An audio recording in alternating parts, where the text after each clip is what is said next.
Hello everyone. Today we are going to see another question on LeetCode, and that is push dominoes. So first we'll read the question. There are n dominoes in a line and we place each domino vertically upright. In the beginning we simultaneously push some of the dominoes either to the left or to the right. After each second, each domino that is falling to the left pushes the adjacent domino on the left. Similarly, the dominoes falling to the right push their adjacent dominoes standing on the right. When a vertical domino has dominoes falling on it from both the sides, it stays still due to the balance of the force. For the purpose of this question, we will consider that a falling domino expends no additional force to a falling or already fallen domino. We are given a string S representing the initial state, that comprises of L, R and dot. L means that the domino is falling towards left. R means that domino is falling towards right, and dot means it is stable and standing. If the ith domino has not been pushed. Okay, so that is the question, and we have to return a string representing the final state. What would be the final state after everything happens in this domino? That's what we need to return. So we need to return another string. So first we'll see that with the help of an example. In this example we are given this string dot L and R, as we have discussed about it earlier. So this is the pictorial representation of this input string. You can see that the second index has got left, and that is why we have left arrow over here, and similarly so on. Okay, so what will happen is that this will go left, this will go left. That is why first two elements are going to be LL. Similarly, this has got no force from it on the left, from the left or the right, so that is why it is going to stand here as it is. फिर ये right में जाएगा, ये भी right में जाएगा, but ये left में आ रहा है इसलिए स्टेबल रहेगा. That is why right right stable left left. Okay, and similarly right right left left stable stable. So that is going to be the output string that we need to return. And now let's get to the gist of this question. What's the intuition behind this question? If you observe that if all the dominoes are falling towards right, then we will have this r thing in the final output string, right? If the leftmost dominoes are falling towards right and the rightmost dominoes are falling towards left, so that means that they are going to converge somewhere. So that depends whether how many number of dominoes are there in this. If the leftmost dominoes are falling towards right and the rightmost dominoes is falling towards left, then we can observe that we would have some pattern like RRRR LLLL or RRRR dot LLLL. It depends on the number of dominoes, right? If there are even number of dominoes, then we will have this sort of arrangement, and if we have odd number of dominoes, then the middlemost element is going to stand and the rest are going to fall. Okay, so that is how it's going to work. And if the leftmost element is going towards left and rightmost is going towards right, then no problem at all, because they are moving outwards, so no issues.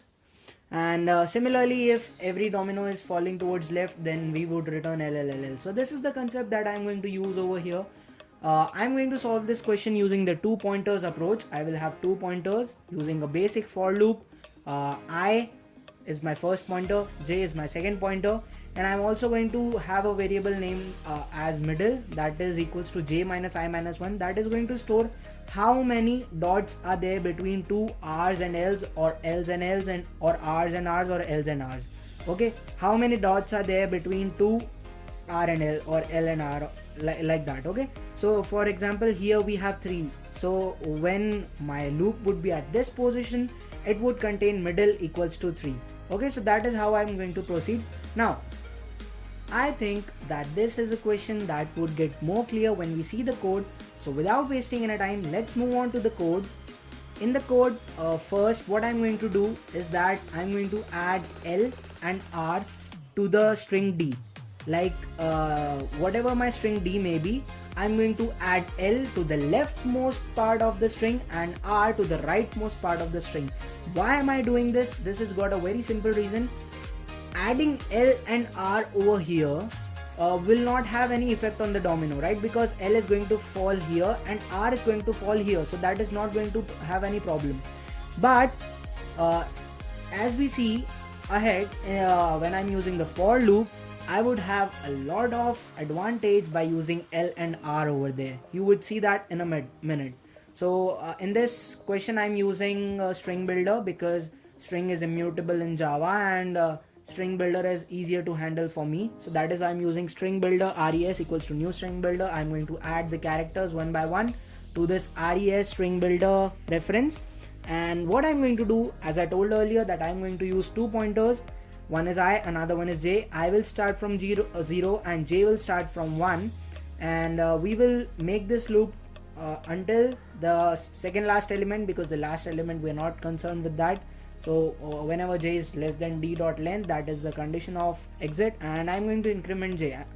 Please note that I'm not going to increment I in this question, but I'm going to update I later on. I'll say what is that.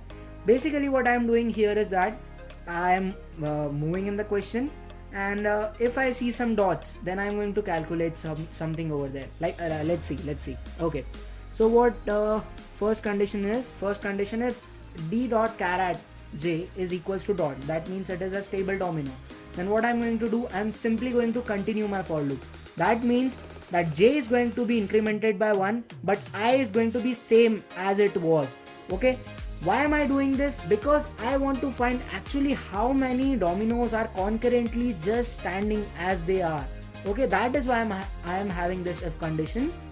Then I'm having my int middle, that is how many number of stable dominoes, and then I have my if condition. If I is greater than 0, then we have to append that, because if I is greater than 0, then we have moved ahead, and if we have moved ahead and everything's fine, then we just need to add that particular element of string into the output string.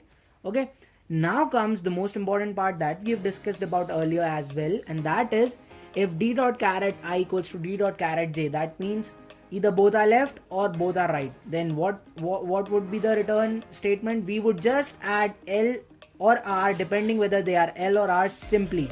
And but how many number of times I'm going to add L or R, that depends what is the value of middle. Okay, how many of these stable dominoes are there, that depends on that. Okay, so that is why I'm having another for loop which is starting from k equals to 0, and k should be less than middle. So how many number of times this for loop runs, we are going to append d dot char I in this result string builder reference. Okay, then my another condition is if the character at I is L and the character at j is R. So in this case, I am just going to append dot, because that domino is going to be stable, right? And last is my else condition. So my else condition is the third one, where we have the leftmost element towards right and the rightmost element towards the left. So they would be converging, and that is why, depending whether the string has got even number of characters or odd number of characters, we are going to output.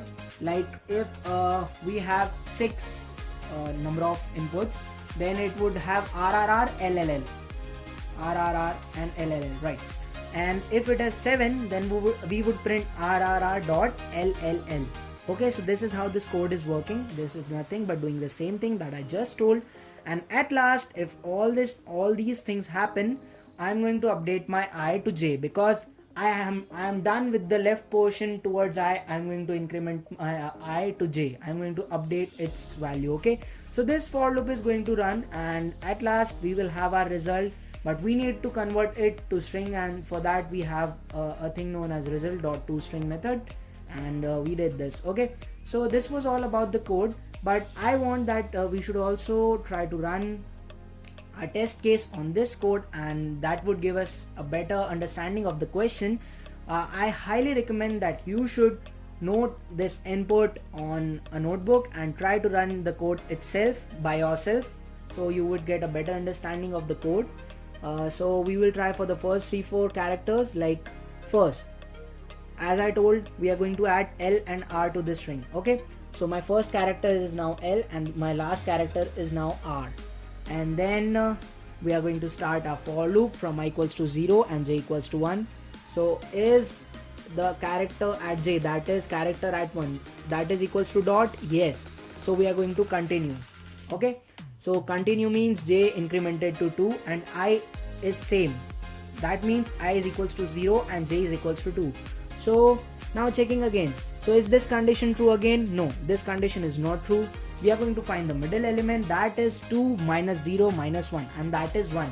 That means how many standing dominoes? That means 1. Okay, so we have middle equals to 1. Now if I is equals to 0, no, this condition is not true. Is this condition true? Char at 0, that was L, and char at j, that is also L. So yes, this condition is true, and that is why we are going to append L inside this loop, right? Okay, so these conditions are not of something of our concern. Then the value of I will be equal to 2.